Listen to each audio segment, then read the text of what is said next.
Este es un video que ejemplifica la manera en que deben elaborar su tarea sobre la respiración celular. La respiración celular, su primer proceso se llama glucólisis. Y según las instrucciones debemos de explicar paso a paso cada uno de los 10 procesos para generar la glucólisis. Lo primero que deben de hacer es una fase introductoria a la glucólisis. En esta fase introductoria ustedes deben de explicar cuáles son los procesos de la glucólisis. Sería más o menos de esta forma. Sería decir que la glucólisis es un proceso que consta de dos fases, ¿sí?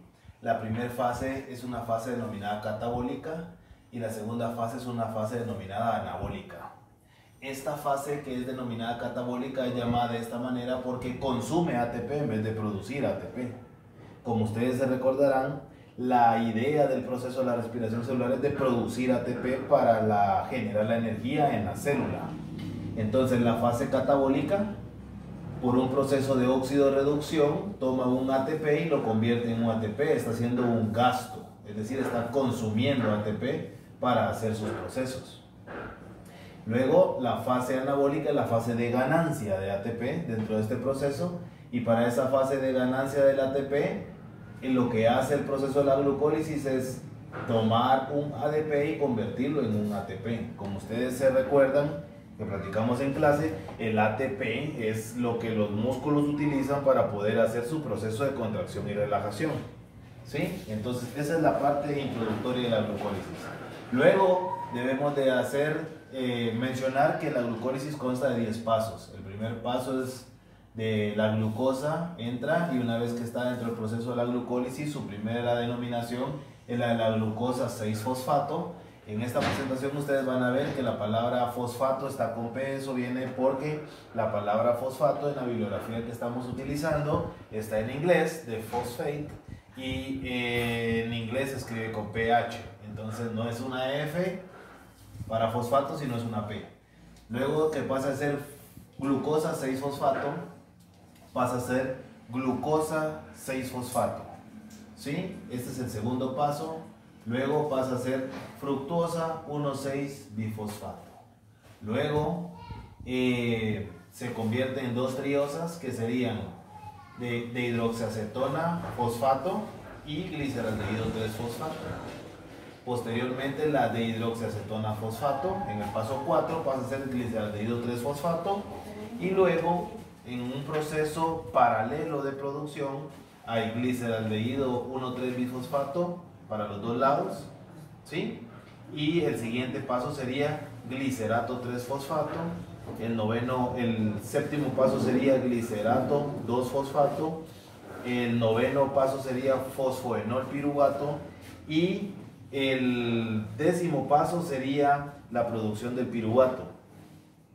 En este proceso de la glucólisis es importante que ustedes vean dos elementos para evidenciar técnicamente el alcance de su competencia académica.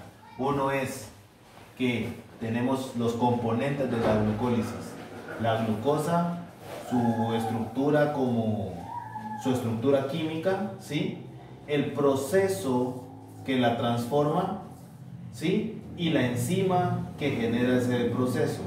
Y luego la fase de producción o gasto, que está aquí representado con este color rosado de marcador.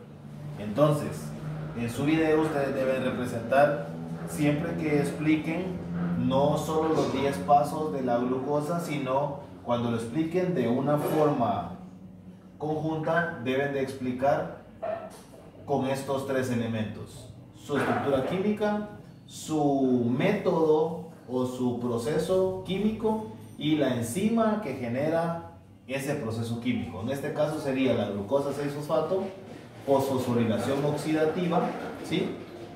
Generada por la enzima glucoquinasa.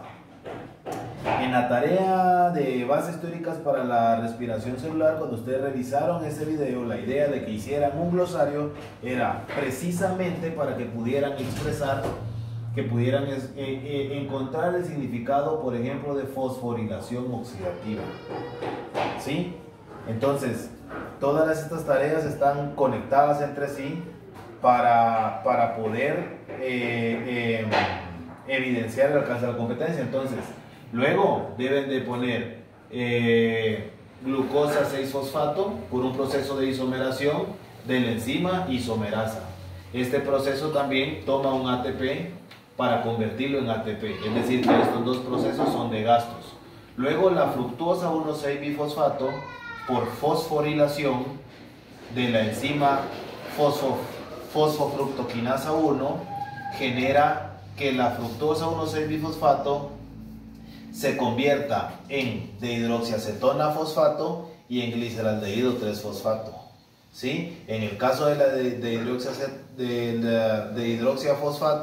hidroxiacetona fosfato, por una división de la enzima aldosa, es decir, es una aldosa, y genera también el gliceraldehído 3-fosfato por isomeración de la enzima isomerasa. En este proceso ustedes pueden ver el primer proceso óxido-reducción, porque en esta, para la energía que toma un NAD oxidado, ¿sí? Y lo convierte en un NADH reducido.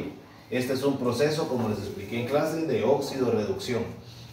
Y aquí el gliceraldehído 3-fosfato y el gliceraldehído 3-fosfato de este lado, que salió de la dehidroxiacetona, se convierte en un proceso paralelo, y a partir de aquí que se genera un NADH y un NADH de este lado, ustedes van a tener como producto de esto el gliceraldehído 1,3-bifosfato de forma paralela. A partir de aquí todos los procesos son paralelos. Luego aquí dejé solo el glicerato 3-fosfato, pero de este lado también haría un glicerato 3-fosfato, el 2-fosfato igual, y el fosfoenol piruvato igual, y el piruvato igual. Entonces, a partir de aquí, estos son procesos que son paralelos. Entonces, el glicerato 1,3-bifosfato, por un proceso de oxidación, ¿sí?, por medio de la enzima gliceraldehído 3-fosfato, pasa a ser glicerato 3-fosfato por medio de la enzima fosfoglicerato quinasa. En este proceso también, siempre que tenemos la intervención de una quinasa, vamos a ver que una molécula de ATP produce un ATP, y en este lado también esta molécula de ADP produce un ATP. Luego se va simplificando esta molécula de 6 fosfatos que entró aquí, va en este proceso siendo una molécula de 3 fosfatos que se llama glicerato 3-fosfato, y luego por acción de la enzima mutasa pasa a ser glicerato 2-fosfato.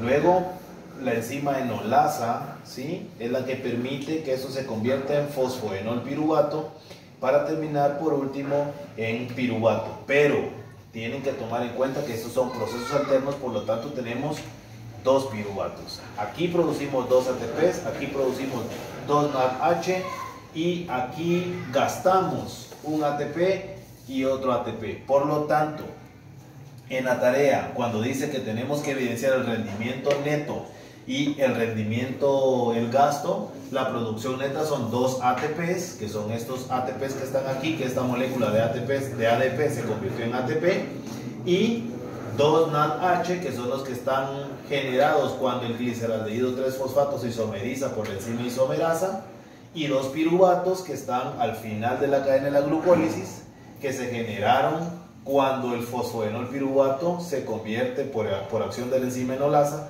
se convierte en piruvato. Luego, lo último que tienen que evidenciar es que deben de explicar por qué es necesario que el piruvato pase por la descarboxilación oxidativa del piruvato antes de entrar al ciclo de Krebs. Muchas gracias, espero que sea de utilidad.